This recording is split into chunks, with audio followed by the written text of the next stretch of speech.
Good evening, ladies and gentlemen. I'm your host, the Celtic Mutt, And I am Mrs. Mutt. and this is a conversation with the Mutts. And tonight we are going to discuss Female Gangsters Part 2. This is our continuation, yes, but this is the final. Yeah, so this will be the final chapter of Female Gangsters, Female American Gangsters.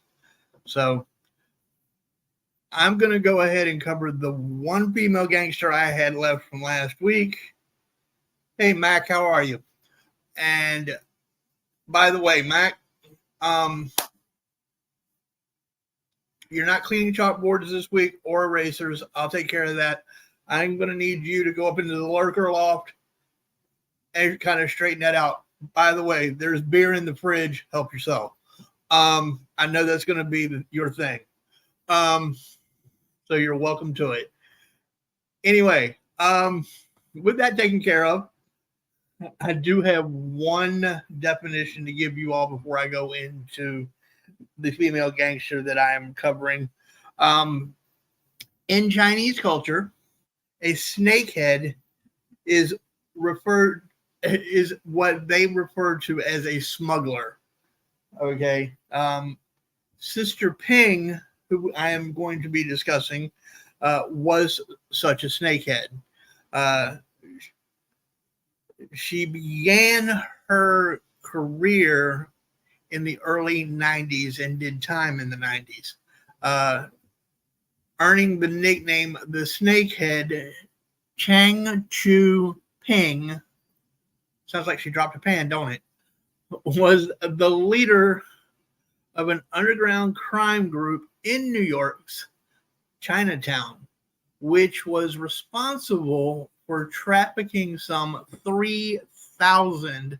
Boy, I would love to have those kinds of numbers as opposed to what we got now coming across the southern border. That would be a great subscriber. Right? Give me 3,000 subscribers and not have them all be illegal. 3,000 illegal immigrants from China to the U.S. Charging a staggering $40,000 a head.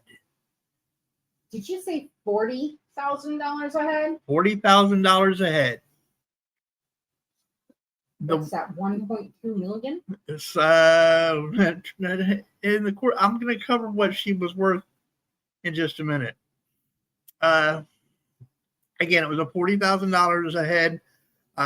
The 100-day voyage from Hong Kong to Guatemala, and then from Guatemala to New York, were often dangerous, and with many dying as a result.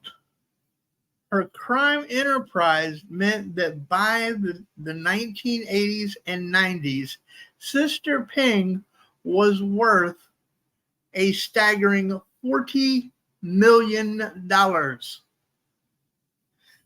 She was eventually convicted of immigrant smuggling, money laundering, and trafficking, and she died in prison at the age of 65.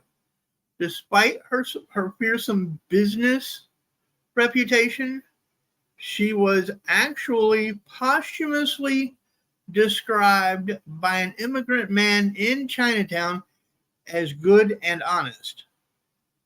Her warmth moved everyone, he said. Sister Ping's first brief stint in jail was in 1990. Ping's operation,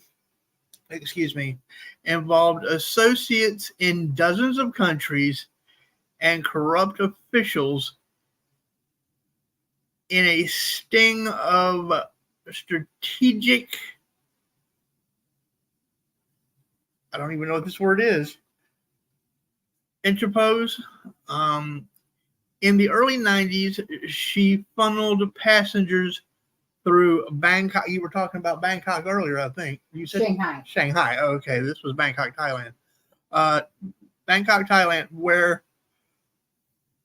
corrupt airline inspectors turned a blind eye to phony documents. By the late 1990s, she was sending ships full of migrants, illegal aliens, to the shores. You can't say that.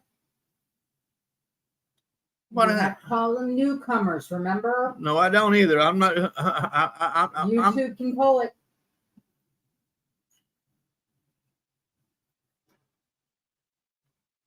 Migrants, illegal aliens, newcomers, undocumented citizens, whatever you want me to call it, whatever, to the shores of Guatemala, from whence they could proceed overland through Mexico. She didn't need to worry about the Guatemalan Navy. She had them on her payroll. How do you have an entire Navy on your payroll? I don't. How do you do that? I mean, is Guatemala so broke that you can buy the whole Navy if you're worth $40 million? Possibly, and that's probably what she did. When Sister Ping fled the United States after the Golden Venture incident, which I'm going to cover momentarily, she settled in her home village of Fujian province, where she enjoyed the protection of the Chinese authorities and proceeded to continue running her business for 6 long years. Here, I'm going to respond to Mac for just a second. Mac, if you want to try Chen Chao snake while it's still moving, you go right ahead. I think I will skip that one. I'll pass. The FBI knew exactly where she was, but when they asked China to extradite her, Beijing brushed them off. Imagine that. We want one of your Chinese citizens for crimes they committed here in the States. No. Okay, yeah, I didn't think so. Okay, now what was the Golden Venture that you asked? Well, normally a boat like the Golden Venture would have, waited a few miles off the American coast, where it would have been met by smaller boats dispatched by members of a Chinatown gang that Sister Ping subcontracted to offload the undocumented or the passengers. Yeah. And bring them in the dead of night to the shores of New York. Yes. But the leader of the gang, a man known as, and I swear this is what they said his name was, A-K. A-H-K-A-Y. A-K. Had become,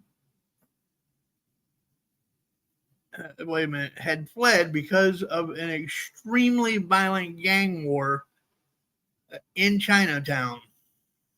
Leaving, and he went to China to hide. Leaving the golden venture to fend for itself and exposing the smuggling operation to public view. And this is what ended up causing her to lose her business. She actually, the demise of her empire. Yes, it caused the demise of her empire. Yes, because it became a very public thing, and that was frowned upon in China. Now, I also read, and I did not put this in the notes, that she was so revered in her home village that they actually erected a statue of her in the town square because they viewed her as a hero. I don't understand that concept of how you can view a smuggler and human trafficker as a hero. Well, okay. There's a difference between a smuggler and a human trafficker. Not really. She wasn't bringing them here with servitude already planned. Okay. She let them loose on the streets, and True. they landed themselves in servitude. Right. I think their thought of putting her as on this pedestal was she got me these people out of this situation within our village and took them to the promised land of America where the streets are gold and they don't know the true reality of life. No, they did not. But it's all good. They got here soon enough, and I'm not saying they all were bad. I'm just saying that there's just some fishy stuff that went on. That's just my take on things. So that is Sister Ping in a nutshell. Like I said, she died in prison here in the States at the age of 65 of a heart attack. So you still had some of the Dillinger. Yes, I still had some of the Dillinger malls. At least one mall. No, at least a couple of malls. Yeah, don't call us malls. Yeah. And play on words, ladies and gentlemen. Play on words. A couple of a few, 2 or 3 of the Dillinger ladies, and a couple of the more recent as well. I see. Okay. So, I think you're going to take over the chat, monitoring the chat while I go ahead and. Let me take care of this real quick. Mac, I don't have to worry about that right now. They're all awake. All good. They're actually behaving at the moment. They're actually all. But we had to fight for the table. Yeah, I had to scold them. They're not allowed on the dining room table, and they were up on the dining room table when we came in here. So, yeah, they're kind of a little mad at Pawpaw right now, or Daddy, depending on which cat it is. But they'll get over it. Or Uncle. Yeah, that's true. Because you definitely had to kick off low key. I have to kick off the low key. Yes, I did. But it's all good. Hey, Stealing Tree. Stealing Tree, what's good? I love that. Hey, mutters. Okay, well, I will start with Opal Long. Now, I don't know how we'll get into her nickname in a minute. Okay. But I don't understand how she got Opal Long to begin with. I've never even heard of her. Unless she went under another name, and that'd be a name I recognized. the nickname she didn't earn for nothing, and that was Mac Truck. But okay. the author here, and I doubt that very much that anyone called her that to her face. She was a big, strong woman. Bull of a woman, you say? It's leading me to think that, yeah. And I don't mean that in a negative. I mean, she was just very. Yes. Brutish. Brutish. Yes. Yes, that's what I meant by that.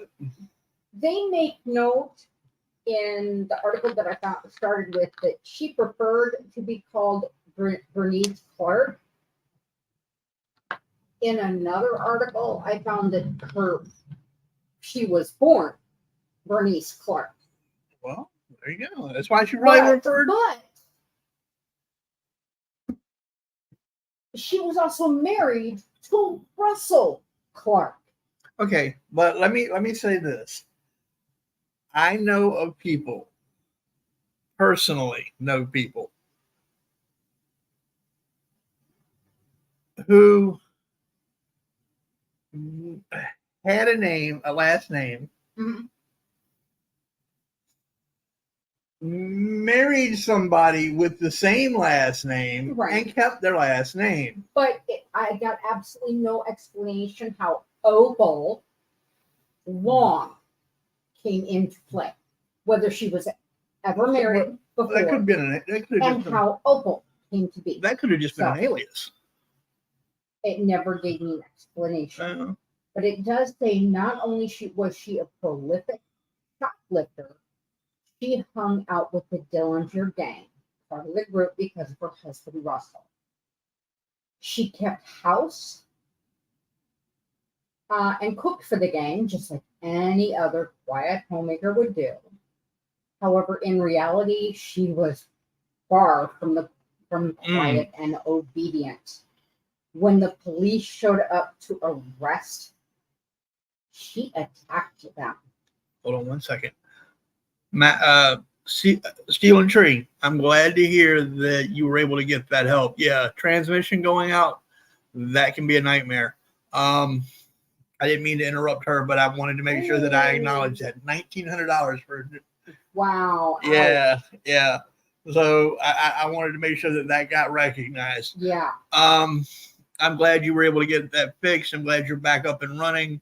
And you make sure that you stay on that friend's good side, I guess. Buy him an extra 6-pack. Yeah, really, something. Or 12-pack. A case. Yeah. Again, when the police showed up to arrest, she attacked them. Later, she was arrested herself. She may have been a lot of things, but she wasn't a rat.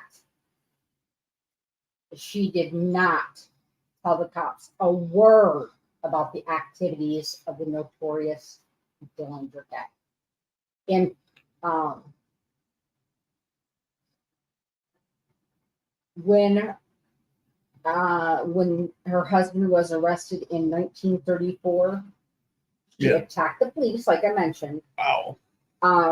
She asked Dillinger to fund an appeal for the case, resulting in her eventual exclusion from the gang. But again, she never ratted, even after that. Now, if anyone is interested, take your time, Steele. I have the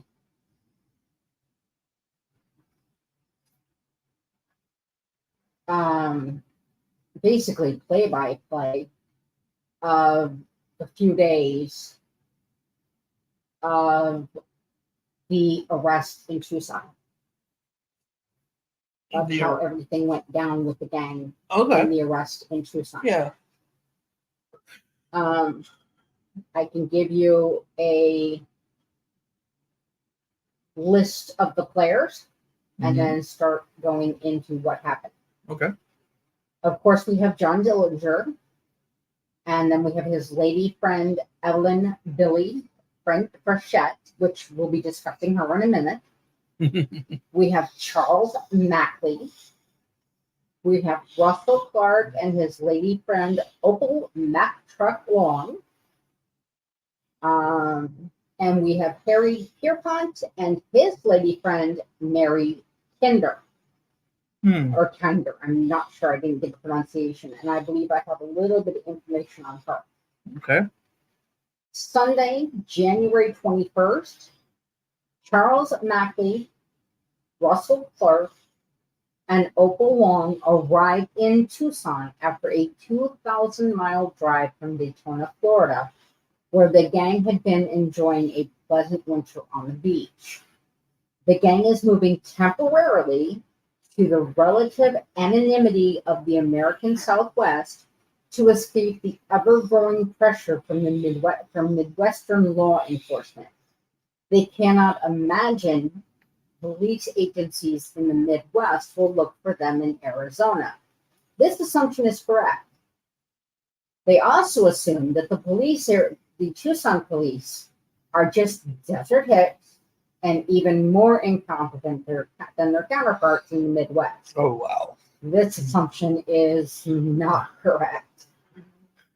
In Tucson, these three people rent a house at 927 North 2nd Avenue, but it is not ready for occupancy until January 23rd. So they stay 2 nights at the Hotel Congress, rooms 329 and 330 on the 3rd and highest floor. The 3rd floor of the Hotel Congress no longer exists. But the Hotel Congress, which opened in 1919, is still very much alive and flourishing. Yes, it is. That Sunday evening, the three party at Charlie Chase's nightclub, where they bragged to salesmen about their arsenal of weapons and how easy it is to rob banks. They also draw attention to themselves by their expensive clothes and powerful new automobiles. Note, Charlie Chase's nightclub was at 75 South Stone Avenue. The building no longer exists. On Tuesday, January 23rd, at about 7:20 a.m., a fire breaks out in the basement of Hotel Congress and quickly spreads to the 3rd floor. Mackley and Clark convinced 2 firemen to retrieve their luggage. When the firemen salvage the heavy luggage, Mackley and Clark give them a $12 tip. Now keep in mind that today that's about $281.35. Quite the tip. Yeah. The Indiana Historical Society says it was a $50 tip. Wow. The next morning, one of the firemen sees a mugshot in True Detective magazine that resembles one of the gentlemen who gave them such a big tip. He reports the discovery to the Tucson police.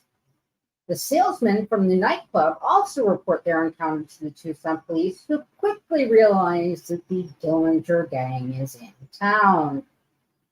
Mackley, Clark, and Long leave Hotel Congress and move into the rented house at 927 North 2nd Avenue. Wednesday, January 24th, John Dillinger and Harry Pierpont, driving separate cars, arrive in Tucson with their girlfriends. They take rooms number 3 and number 5 of the Close Inn Motel, an Arizona tourist port at 1749 South 6th Avenue. Rooms are $1 per night. Oh, wow. $23.45 today. Still. Yeah. Thursday, January 25th. This is when things start going south, folks. That morning, Dillinger and Pierpont rent a house at 1304 East 5th Street and move in with their girlfriends. They are arrested before things ignite there. The house no longer exists. Warrants are issued for every member of the gang. Tucson police spring into action. Late afternoon, 6 gang members are arrested and booked. Mackey is buying a police radio when he is arrested at an electric appliance store at 26 East Congress Street. With him is May Miller, a local quote-unquote entertainer. She too is arrested. The building no longer exists. They are unarmed and do not put up a fight. Tucson police arrest Clark and Opal Long at the 2nd Avenue rental. This couple puts up a bloody fight, but no shots are fired, which we'll get into that in a minute. Opal fights like a tiger, slams the door on an officer's hand, breaking his fingers. Both Clark and Long receive serious facial and head lacerations, but no shots are fired by the police. However, Clark drew a pistol, but an officer wrestled it away. In the scuffle, a bullet was discharged into the floor. So there was indeed one bullet shot. There was a plaque on the front porch that read Dillinger House. I believe later on we find out that that house no longer exists. Later, Mary Kinder, Pierpont's Mall, goes to this rental to make contact. She sees the blood and disorder in the house and returns to Pierpont. They start to drive out of town when they are pulled over for a minor traffic violation. You have to really kind of laugh at this one.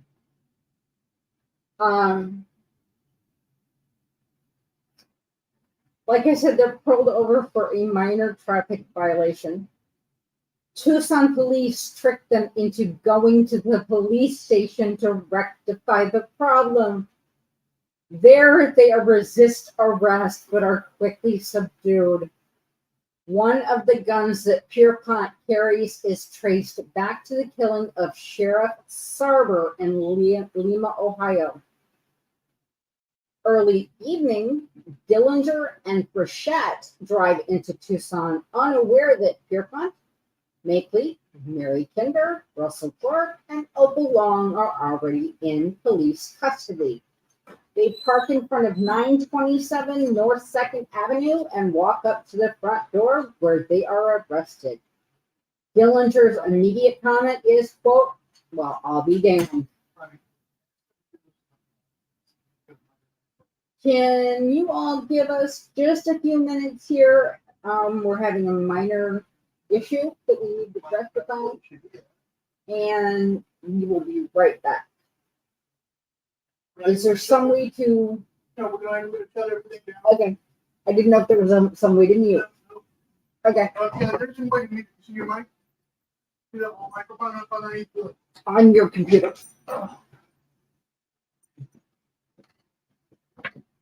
I'm just going to mute us for just a moment, guys. And we'll be right back as soon as we can.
Sorry about that, guys. I am back. Scott, pardon me, Mutt has a little something to take care of, and then he will be back with us shortly.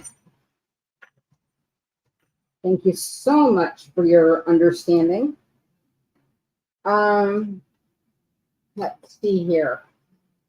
Dillinger would soon realize that his arrest was due to the overconfidence and carelessness of Mackley and Long.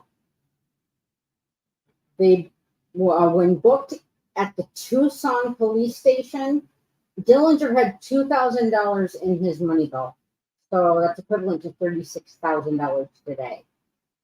Some of the $5 bills were traced to the East Chicago bank robbery and became damning evidence. Altogether, at the time of their arrest, the gang possessed between $18,000 and $50,000, depending on whose account you believe. The house on North 2nd Street is searched. Police find the heavy luggage firemen rescued 2 days earlier. This luggage is filled with weapons, ammunition, bulletproof vests, cash, and jewels.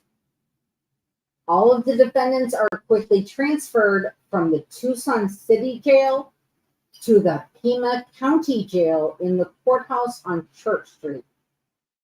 Fox Movietown News rushes a camera crew to Tucson from Hollywood.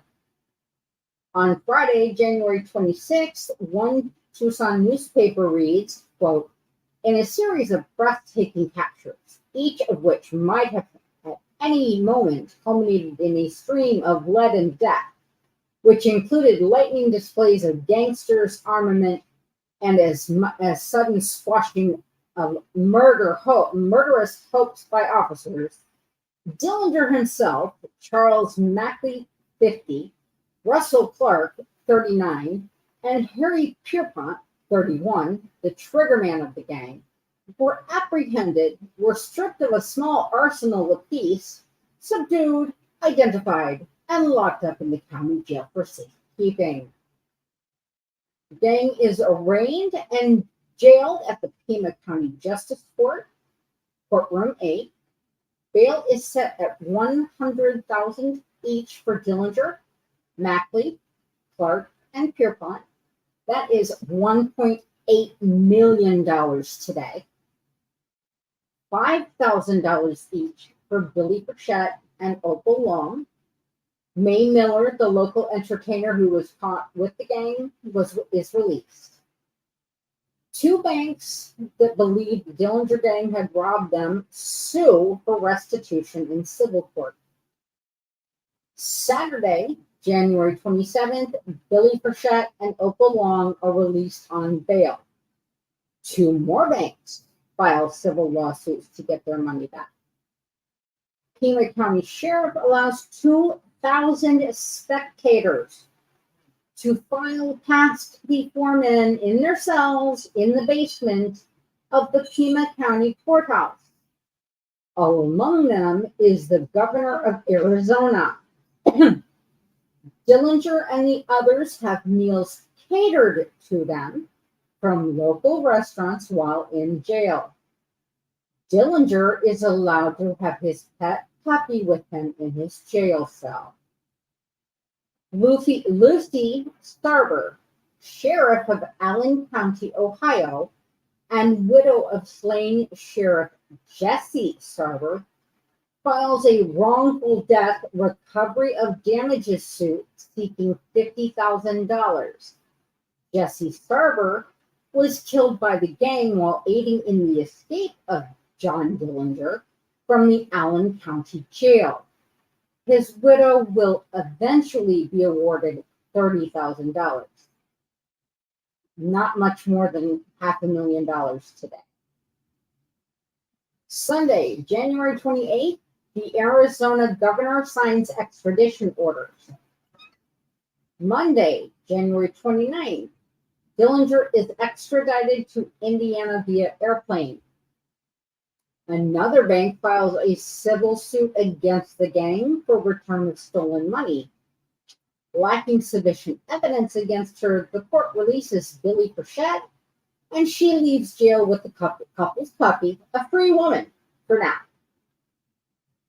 Tuesday, January 30th, Mackie, Long, Clark, Pierpont, and Mary Kinder are extradited to Ohio via train. A huge crowd gathered at the Tucson train depot to witness their departure. Dillinger blames Mackley and Clark for his predicament, referring to the overly large tip they give the firemen for retrieving their luggage. Dillinger said, quote, "If the saps had made it only a couple of bucks, we'd still be safe and happy," end quote. Tucson policemen who made the arrest expected a significant portion of the $25,000 reward. That would be equivalent to $586,147 today. And that reward, was offered by the Ohio State Police Department. The Tucson police get nothing. A year later, 8 banks that filed civil suits get a total of $633,568. That is equivalent to $14,854,569 today. In stolen money returned, are awarded a total. That's what that filed suits to get that much. They are awarded a total of $33,480, which is only $784,969 today. Of that 33,000, they've only received 22,857, which today would only be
away when I looked up. He just stared at me and smiled a little bit with the corner of his mouth. No, his eyes seemed to go all the way through me. A thing like that happens to a girl often and doesn't seem to mean anything. This was different. I looked at him and maybe I smiled. Anyway, he knew one of the girls I was with, and pretty soon he came over to our table and spoke to the girl. And she said, "Billy, this is Jack Harris." The next little paragraph says, "Didn't know then who Dillinger was." He might just as well have said his name was John Dillinger then, because I didn't know any different.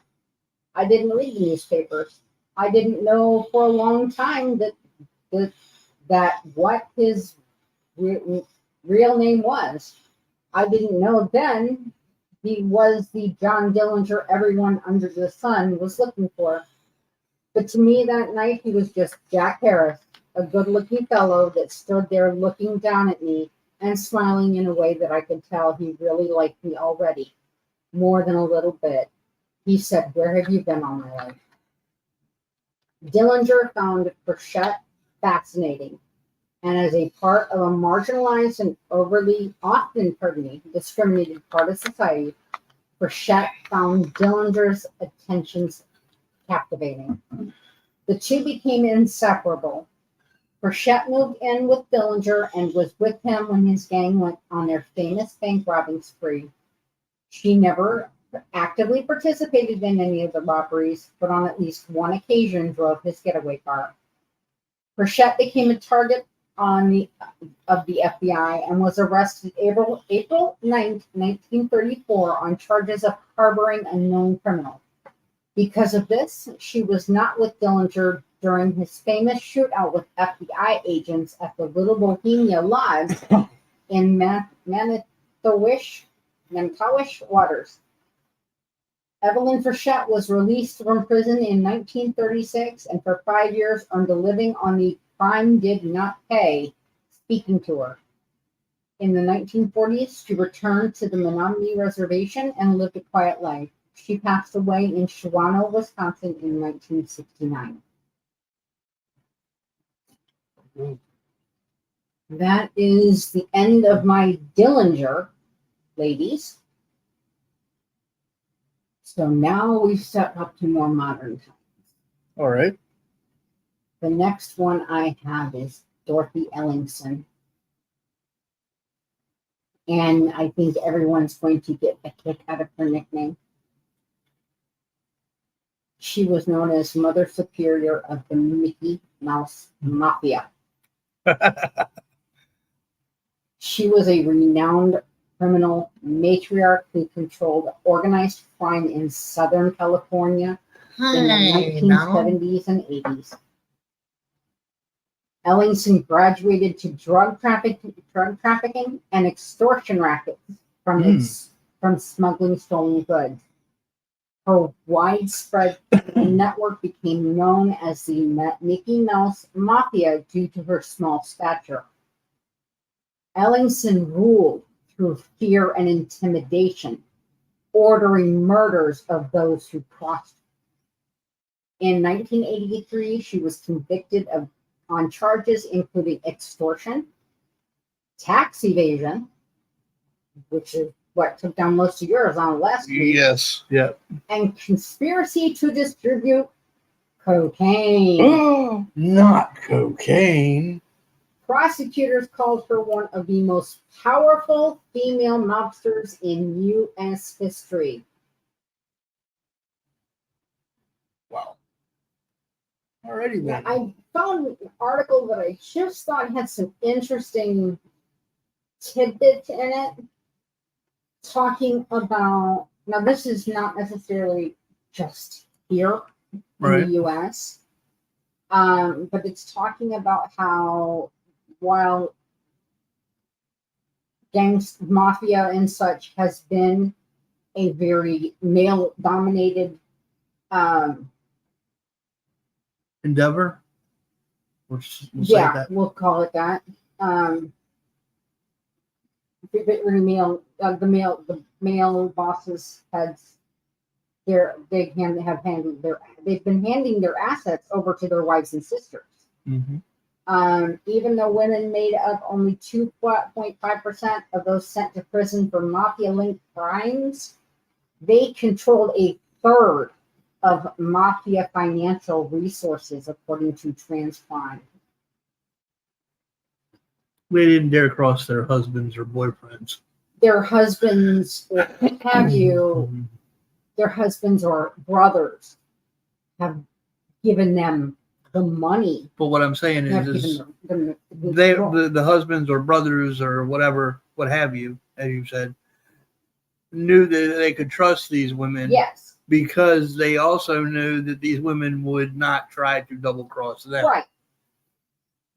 For fear of wearing concrete shoes. Women have served as active bosses in Italy's major crime families, including, and I don't know how to pronounce this first one, Ndrangheta. Okay, sure. We'll go with that.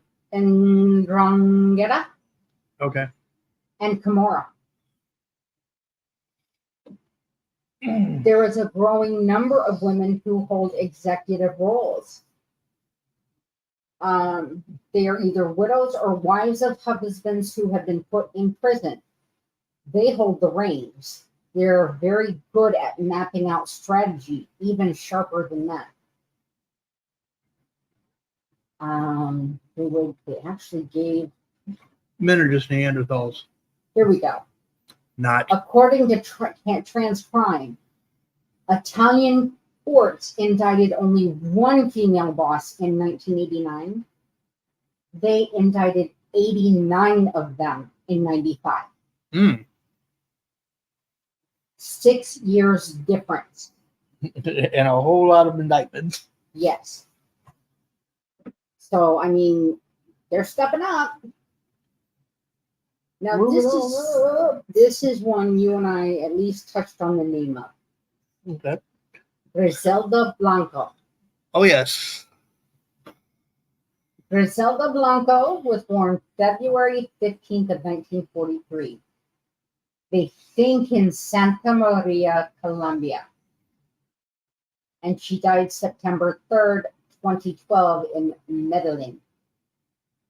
She was a Colombian cocaine trafficker who amassed a vast empire and was a central figure in the violent drug wars in Miami in the 70s and 80s. Although there is some confusion about her birth location, a number of sources give it as Santa Maria, Colombia, where Blanco was baptized. She grew up in poverty, and her life of crime reportedly began at an early age. According to some accounts, as early as age 11, when she helped kidnap a boy, and after his wealthy family refused to pay the ransom, she fatally shot him. She also was alleged to be a pickpocket and a prostitute. Damn. While still a teenager, she married a small-time criminal, and the couple had 3 children. However, they subsequently divorced. Blanco was believed to have ordered his murder several years later, and in the early 70s, she began a relationship with Alberto Bravo. Well, hold on. Let me interrupt here. What did I tell you before we got married? Divorce never, murder maybe. No, I do not mean that. That is just a joke. So she started a relationship with Alberto Bravo, a drug trafficker whom she ultimately married. It was through him that she became involved in the cocaine trade. With New York City as their base, the couple, began bringing the drug into the U.S. Aided by Blanco's creativity, she notably had lingerie made with secret compartments to smuggle drugs. The couple created an extensive and highly profitable operation. However, facing drug charges, Blanco returned to Colombia in 1975. That year, she came to believe that her husband was stealing money, and a shootout between the couple resulted in Bravo's death. Hmm. Living up to her nickname as the Black Widow, she reportedly later had her third husband killed as well. Damn. By the late 1970s, Blanco had moved to Miami, where she made her reputation as the godmother of cocaine. Seeking to eliminate her competition, she displayed a brazen ruthlessness that plunged the city into a period of violence that became known as the Cocaine Cowboy Wars. Does it say whether she had any ties to Pablo Escobar? I don't recall. We'll find out here in just a couple of minutes. Okay. She allegedly ordered numerous murders, many of which were committed by gunmen on motorcycles, a practice she was said to have invented. In addition, a number of the killings occurred in broad daylight, including a shootout at a local mall in 1979. Backed by such violence and a sharp cunning, Blanco became one of the world's wealthiest drug traffickers. According to reports, she smuggled more than 3 tons of cocaine into the United States annually, netting some 80 million per month. Holy. Blanco embraced her criminal persona, notably naming one of her sons Michael Corleone after a new crime boss in the Godfather series. She also enjoyed a lavish lifestyle that included luxury homes and hedonistic parties. Targeted by rivals and fearing for her life, Blanco moved to California in 1984. However, the following year, she was arrested and taken to New York to face the 1975 drug charges. Found guilty in 1985, she received the maximum sentence of 15 years in prison, though she reportedly continued to run her empire while incarcerated. Doesn't surprise me. During this time, officials looked to press additional charges against Blanco, who was implicated in more than 200 murders. In 1994, after one of her hitmen, Jorge Ayala, agreed to testify against her, Blanco was charged with 3 murders, including the fatal shooting of a former enforcer's 2-year-old son, who was killed during a failed attempt on his father's life.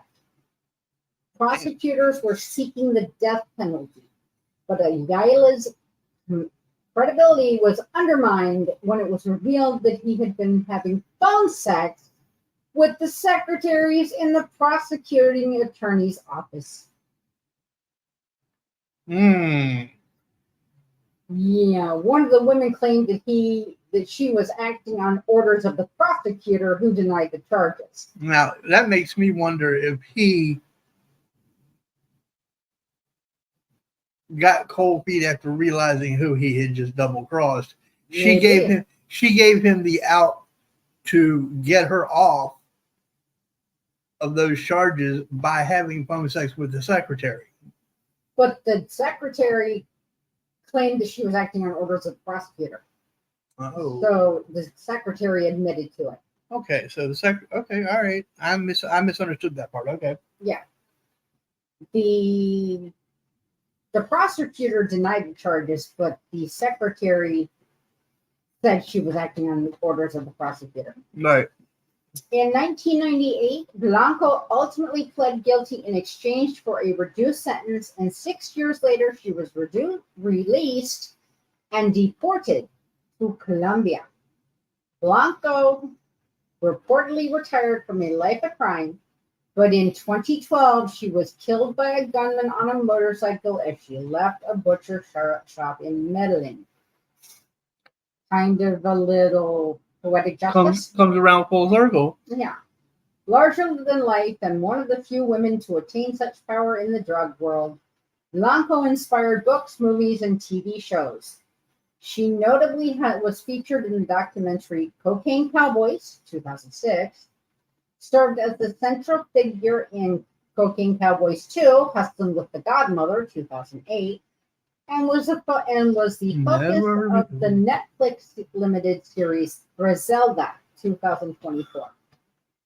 Oh, hello. I have to check Netflix to see if we can find that. Yeah, we may have to check out Griselda. Griselda. Okay, well, that was my last one. All right. Well, and that's just about perfect because it's 2 minutes to 9. Yes, it is. And we have one announcement, which I did mention in the my clip this morning that I did. Next week, we will be having, and I would like to do it as members only, subscriber only. An American History Trivia Night. We've already got roughly 25 questions. Some of them are from some of the shows that we've done. Others are from off the wall things that we found off the internet that have to do with American history. But it should be a good time. It should be a good time to, try to relax a little bit. We don't have to do a lot of, research. And I know I looked up the majority of the questions. She actually plugged them into a. Well, I'm still working on it. Yes, she's still working on it, but into a system that I actually think anybody can play. I'd rather do it. We'll talk about it off show. I think it would help to boost if we. Yeah, but I don't know that we have any way to restrict it. Yeah, we do. Yeah, I know how to do that. Okay.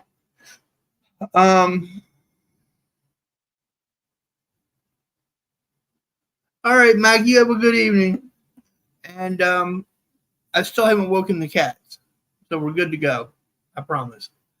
But yeah, Speaking of the cats, we do have good news.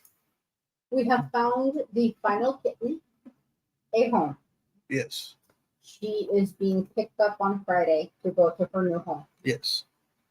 So Hella will be going home to her new home on Friday, probably a Friday afternoon, I would assume. I'm thinking Friday afternoon, yes. We will still have Fenrir here with us until Christmas time. So around Christmas, when his new family comes up to visit the area. Yeah, well, when he gets back from deployment, he's got a deployment he's got to do, and then they're coming. Yeah, then they're coming up after that. Yeah. So yeah, we've got everybody home, we think. So everything is good. Billy Beans is doing well. And it's all working out for us. So yes, by all means, go back, check out some of the I'll put it this way, the most recent shows. I'd started about the Oregon Trail show and work your way this way, roughly, if you're going to do shows. Just to brush up, because I will go ahead and tell you, there will be some questions there. Now he sounds like a history teacher telling you what to study. Yeah, well, I always wanted to be a history teacher. I'm telling you where to go, folks. I'm telling you where to go. But anyway, there may even be a surprise or two. Possibly. Trying to work something out.